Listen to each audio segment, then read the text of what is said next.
Alright everyone, we start off today talking about Ultra MAGA. It has become the new CHUD. The left has now, in my opinion, officially lost yet another meme battle. I have a feeling it has to do with ideology in general. I've already explained, and some people deny this, leftoid systems are inherently authoritarian, centralized, and top-down. That includes so-called left libertarians, which are effectively nothing more than mythological. If you believe in heavy-handed economic control, you can't impose that without heavy-handed state or other entity control. Doesn't matter, by the way, if it's an elected state or if it's a theocratic group, a bunch of oligarchs, or a goddamn AI technocratic system. It's still authoritarian and centralized. It has to be. There's no way for the state or some similar centralized entity to dole out the welfare unless there's a regulatory body behind it, lowering efficiency, and creating more rules, and creating an impetus for those groups to ever gobble up more of your economy. This is the reality of why leftist economics will never work. There will never be a long-term stable leftist system.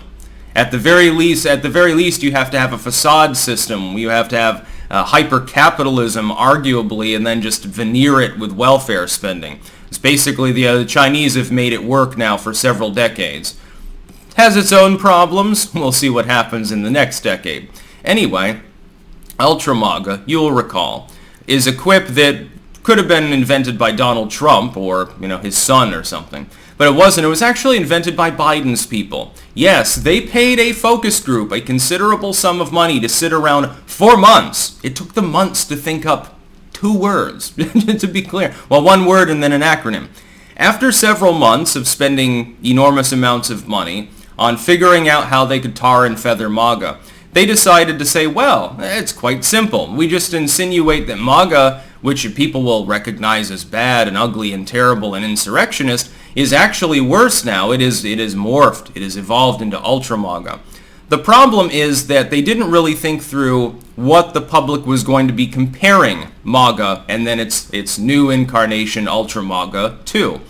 MAGA represents effectively, in a nutshell, in the minds of the voter, it represents the Trump years, the Trump presidency. What did we have then? We didn't have major inflation. We didn't have any new wars. Certainly not the brink of World War III like we have over Ukraine. Just look at the Kaliningrad issue right now. We didn't have as much of a border crisis. There was an attempt to fix it. It was reasonably good, although it didn't finish the job. Trump, second term, please. Maybe we can get that locked down. Thanks. So the tequila coming in is actually legal. You didn't have the kind of systemic problems you have now, and the voters clearly have reacted. If you look at Biden's approval ratings right now, not only are they in the shitter, they're in the shitter 3-4 points beyond Trump's already low approval at the same time in his presidency. Trump needed 2 years of nonstop solid economic growth without starting any new wars in order to grow back up into the upper 40s as far as approval goes. He managed to do this while he was being dogpiled every single fucking day by the legacy media and constantly bombarded by big tech magnates. Biden, despite all of the advantages he has, literally a nonstop circle jerk of glowing news, inflation's not real. Oh, it's just transitory. Oh, it's actually good for you. Eat more lentils. You need to lose some weight, you fucking pig. He gets these fluff pieces, especially on economics and crime, and he still can't cut it. So they're looking at MAGA and its offshoot Ultra MAGA and saying that represents the good times that were fairly recent. Well, the alternative obviously represents the current era. Build back better, retired now is a slogan, which I think was wise. You haven't built anything back better. That's the comparison that they made. They thought this was a good idea. It reminds me a little bit of CHUD. This was an acronym. I can't remember what the C stands for, but Humanoid Underground Dwellers. It's a cheesy 80s movie by the same acronymic name. And leftoids thought it was uproarious to use the term CHUD to describe right-wingers. And not just right-wingers like, actual conservatives, libertarians get thrown in, the new right gets thrown in, various reactionary forces and tradcons and so forth. They all get thrown in under the same banner. What happened, if you recall, if you happen to be part of meme culture at all? It got appropriated within days, and people started making cartoons, and the basic encapsulated message, because think, these things spread effectively like a virus. You've got the encapsulation, that is the presentation, and then you have the meaning that will be interpreted, which is the genetic material within the capsule. Memetics is really like virology when you think about it. It's also highly linguistic. They started making cartoons. The gist of most of them was, I don't care about your opinion. And this has become the prevailing sentiment among right-wing groups. The right wing of yesteryear, whether it was libertarians, under Jorgensen, certainly an issue, generic conservatives, New Right, etc. The old wave of political ideology was, you're a leftoid, you've just called me a bigot. Oh my God, let me apologize and take the knee and wave the Pan-African pride flag and stuff. I will show you that I'm actually woke just like you. And that's no longer being done, hence Ultra MAGA. What Ultra MAGA is a sound rejection of the concept that people that have broadly right-wing ideologies of one sort or another, and there are a whole bunch of different ones, are no longer going to kneel down, are no longer going to apologize. They're not willing to simply lose with grace and then say, well, my opponent's really such a great guy. You've heard this before. It's a stereotype about politicians. During the campaign, they call each other baby-killing Hitler worshippers. The second that the race is over, the loser is expected to bow their head solemnly, despite all that they said, even if they genuinely believe the other person is a terrible individual and will lead the country or their state or whatever down a very dark path. They're expected to bow solemnly and say, I respect the will of the people so much that I'm not going to continue to criticize you. Thus, January 6th, effectively. There was no insurrection attempt on that day, but there was definitely a massive grievance about what had happened. And that's something that shakes the Democrats and liberals in general to the core. They don't have an answer for this kind of memetics. When they make up their sloganeered, focus group tested terms, they just get appropriated.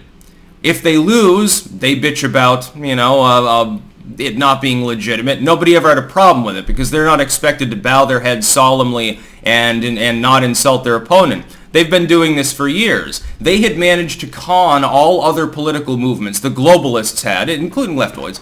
They're lumped in for pragmatic purposes, becoming less pragmatic by the day. Just look at the Congress right now.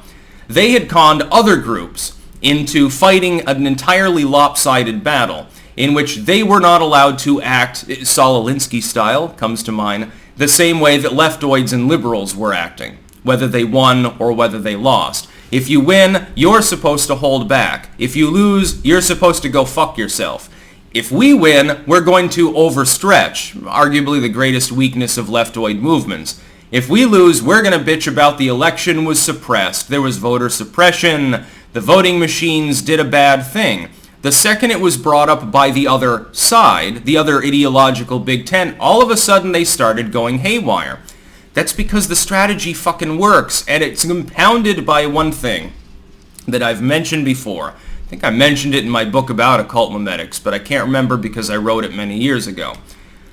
The left can't meme, and there is a structural reason why the left can't meme. Everything in leftoidism is top-down and hierarchical. Even the way that content creators are treated by their fans on the left is a weird spectacle. It's sort of like elevating a person to the top of the temple or something like that. By the way, they get thrown under the bus oftentimes by one another, then they go toppling into the fire as a sacrificial offering. You hate to see it happen, but you love it at the same time. They're very top-down, so they need a focus group and shit like that. They can't create any new memes. All they can do is adapt ones that other people made, often without a political bent at all. They piggyback. On the right, whether it's libertarians, the now defunct alt-right, the new right in general, tradcons, even some generic conservatives at this point, they're much better at grassroots meme making. And a meme is effectively nothing more than germ warfare. It is an encapsulated facade that conveys the image or the premise, and then the material inside that conveys the actual understood message. It has to be translated. Just like genetic material needs to be translated within a cell to create proteins, etc., basic biology. It's exactly the fucking goddamn same. People on the right, even if they don't understand this, unwittingly game the system simply because they understand decentralized content creation more. This is also why big tech cracks down disproportionately on people with right-leaning views, whatever those views happen to be. On guns, taxes, abortion, whatever it happens to be. Ultimately, if you don't dumb them down, they'll take over the whole internet because they're simply so much better at making content than leftoids. I would add having a sense of humor tends to help. CHUD wasn't funny until it got appropriated. Until then, it was eye-rolling cringe. Ultra MAGA. The fact that a focus group was actually paid to create this term is only funny in the context of being such a big fail. But now you see mainline Republican politicians taking it up and using it effectively as a campaign slogan. I'm not just MAGA. I'm MAGA on steroids. I'm MAGA supercharged. Yeah, vote for me. We'll do even better next time. We'll make the border wall higher. We'll make taxes even lower. Yeah, fuck the gun control. That'll be going the way of the dinosaur. That's, by the way, what we need right now. Politically speaking, just as a pragmatic aside here, yeah, we could use some Ultra MAGA. I think it would be the best thing for us. We can always continue going down the dark path of Bidenomics if we want to. Have a depression, maybe a nuclear war. If you're black-pilled, you probably do support Biden. A lot of the former alt-right seem to sound an awful lot like Bernie Sanders for a reason right now. I think maybe they just want a nuclear war. They're LARPing as though this was Fallout and there's actually Rad-X out there so that they would survive and not turn into a glowing pile of goo. That's about all. Peace out.